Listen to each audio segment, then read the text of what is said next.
বুবাই হাসপাতাল থেকে চলে যায়।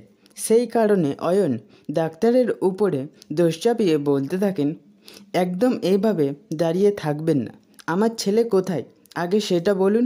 আমার ছেলের যদি কিছু হয় ডাক্তারবাবু, আমি কিন্তু কাউকে ছেড়ে কথা বলবো না।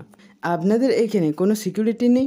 সৃজনের বাবা বলেন, এত গাট এত নাচ, এর মধ্যে কেউ কিছু খেয়াল করলো না? কোথায় গেল ছেলেটা?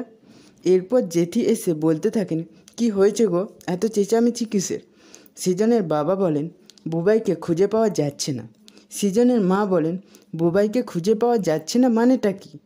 জেঠি বলেন, কিন্তু আমাদের বুবাই তো অসুস্থ, যাবেটা কোথায়? অয়ন বলেন, আমরা আপনাদের সিসিটিভি চেক করব, চলুন সিসিটিভি ফুটেজ দেখাবেন।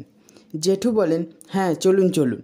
সেই সময় একজন এসে বলেন, স্যার স্যার দেখুন সবাই কি দেখাচ্ছে। এরপর তিনি নিউজ চ্যানেলটা চালায়। অভিমন্যু বলতে থাকেন, এই মুহূর্তে সবচেয়ে বড় খবর হলো অ্যাক্সিডেন্ট কাণ্ডের এর অন্যতম ভিকটিম অর্ক দত্ত পৌঁছে গেছে হাইকোর্টে দোষীকে শনাক্ত করার জন্য, সাক্ষ্য দেওয়ার জন্য। শোনা যাচ্ছে কিছুক্ষণের মধ্যেই পৌঁছে যায় কোর্টে। হসপিটাল থেকে সে একাই পৌঁছে যায় এবং এই পুরো কর্মকাণ্ডে তাকে সহায়তা করেছেন একজন ট্যাক্সিওয়ালা। এনারা দুজনেই উচ্চ আদালতের ভিতরে রয়েছে। অর্ক দত্তের এই অদম্য প্রাণ শক্তিকে, এই সাহসকে আমরা কুর্নিশ জানাই। বুবাই হসপিটাল থেকে হাইকোর্টে পৌঁছে গেছে সেই খবরের মাধ্যমে জানতে পেরে খুবই খুশি হয় সকলে। জেঠি বলেন, আমাকে একটিবার বুবাইয়ের কাছে নিয়ে চলো না, এক্ষুনি নিয়ে চলো না একবার। জেঠু বলেন, বোকার মতো কথা বলো না তো, এখন কোর্ট চলছে, আমাদের ভেতরে ঢুকতে দেবে না। বুবাই সাক্ষী বলে ভেতরে ঢুকতে দিয়েছে, আর ট্যাক্সিওয়ালাকে ঢুকতে দিয়েছে, আমাদের দেবে না, চুপ করে দাঁড়াও। সৃজনের বাবা বলেন, হ্যাঁ বৌদি, তুমি চিন্তা করো না, আমি বর্ষাকে এসএমএস করছি। আসলে কোর্টের ভেতর তো ফোন এলাও করবে না, আমরা না হয় কোর্টের বাইরে অপেক্ষা করব। এই বলে সকলে সেইখান থেকে যায়।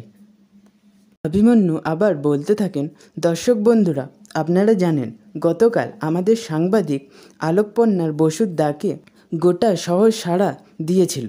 আজকে হাইকোর্টের বাইরে বহু মানুষ একত্রিত হয়েছেন, কিছু মানুষ রয়েছে কোর্টের ভেতরে। জেঠু অয়নকে বলেন, বড় খোকা দেখ, পন্না সারা শহরে আগুন লাগিয়ে দিয়েছে। আরে বুবাই দত্তবাড়ির ছেলে, বাঘের বাচ্চা, তাকে তুই আটকে রাখবি এত সোজা? অভিমন্যু বলেন, আজ সত্যের জয় নিশ্চিত, ন্যায়ের জয় নিশ্চিত, সাধারণ মানুষের জয় নিশ্চিত। এরপর অয়ন মৌমিতা মিলে ঈশাকে ফোন করে সবটা জানায়। ঈশা অবাক হয়ে বলেন, কি বলছো কি? তোমাদের মতো অপদার্থ বাবা মা না আমি আর দুটো দেখিনি। অয়নদা, এটা তোমরা কি করে করলে?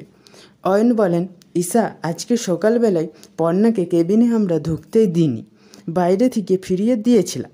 বিশ্বাস করো, বুবাই যে এই রকম অবস্থায় একা একা হাসপাতাল থেকে পালিয়ে সরাসরি কোর্টে পৌঁছে যাবে, এটা আমরা বুঝবো কি করে বলো তো? ঈশা চিৎকার করে বলতে থাকেন, তা কেন বুঝবে? কোনটা যে আসল কাজ তোমরা তো সেটাই বোঝো না।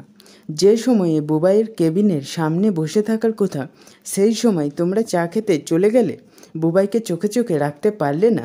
এর মাসুল যে তোমাদের কিভাবে গুনতে হবে তোমাদের কোনো আইডিয়া আছে? মৌমিতা বলেন, ঈশা এরকম করে বলো না, দেখো না, মানে যা হওয়ার সেটা তো হয়ে গেছে। আমার ছেলেটার যেন কোনো বিপদ না হয় ঈশা, সেটা একটু দেখো। বলো আমাদের যে কি করতে হবে, তুমি যেটা বলবে আমরা সেটাই করব।